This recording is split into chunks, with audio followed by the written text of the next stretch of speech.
শীতের রাতে পথ-সারমেয় শাবকদের জ্বালিয়ে দিল দুষ্কৃতীরা। মৃত এক, আশঙ্কাজনক 5 সারমেয়। ব্যাপক চাঞ্চল্য দুর্গাপুর থানা তিলক রোড এলাকায়। ক্ষোভে ফুঁসছে এলাকাবাসীরা। তদন্তে দুর্গাপুর থানার পুলিশ। শুক্রবার গভীর রাতে তিলকের 30 নম্বর স্ট্রিটের একটি গ্যারেজের পাশের ডাস্টবিন থেকে ধোঁয়া বের হচ্ছিল। স্থানীয়রা ডাস্টবিনের সামনে গিয়ে দেখেন 6 সারমেয় শাবক তখন জ্বলছে। সেখান থেকে কোনো ক্রমে শাবকদের উদ্ধার করে নিরাপদ জায়গায় নিয়ে যাওয়া হলে 1 সারমেয় শাবকের মৃত্যু হয়। 5 শাবকের অবস্থা আশঙ্কাজনক। শনিবার সকালে এই ঘটনা জানাজানি হতে গোটা এলাকা জুড়ে ব্যাপক চাঞ্চল্য ছড়িয়ে যায়। পুলিশের কাছেও অভিযোগ জানানো হয়েছে। স্থানীয় বাসিন্দা অপর্ণা মুখোপাধ্যায় বলেন, রাতে ডাস্টবিনের ভেতর থেকে ধোঁয়া বের হচ্ছে দেখে আমরা সেখানে যাই।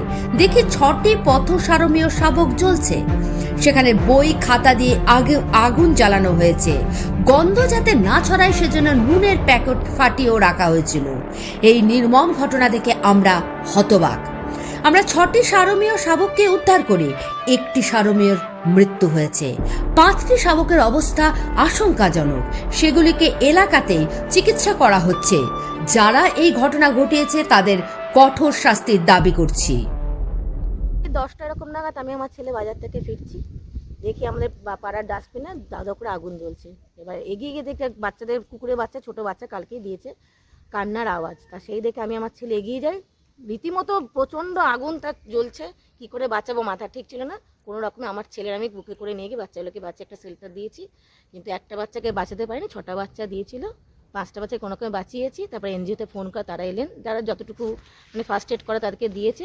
এত বড় স্ট্রিট কেউ দেখেনি বা কেউ দেখেনি, যেহেতু শীতকাল, এই ঠান্ডার দিন, অন্ধকার, যে যার ঘরে যে করেছে বুঝে শুনে প্ল্যান ওয়াইজ করেছে। কেন নুনের প্যাকেট পড়ে আছে ওখানে, জামা কাপড়ের টুকরো, বই ছেঁড়া, বিভৎস আগুন। এখানে আগুন লাগার কথাই না, ওই ডাস্টবিনে আগুন দেওয়ার কথাই না। মানে পাশাপাশি তখন কেউ এসেছিল জানা? হ্যাঁ, শোনার পর থেকে আমার পাশে বাড়ি দাদা, আমি ওনাকে দেখলাম উনি জল নিয়ে ছুটছে, সেই পাকে আমিও জল নিয়ে দৌড়াদৌড়ি করে জল ফল দিয়ে কোনো আগুনটা নেভানো হয়। কিন্তু একটা বাচ্চাকে বাঁচে, পুরো গলে গেছে বাচ্চাটা, মুখ থেকে ব্লিডিং হচ্ছিল, বাঁচাতে পারেনি।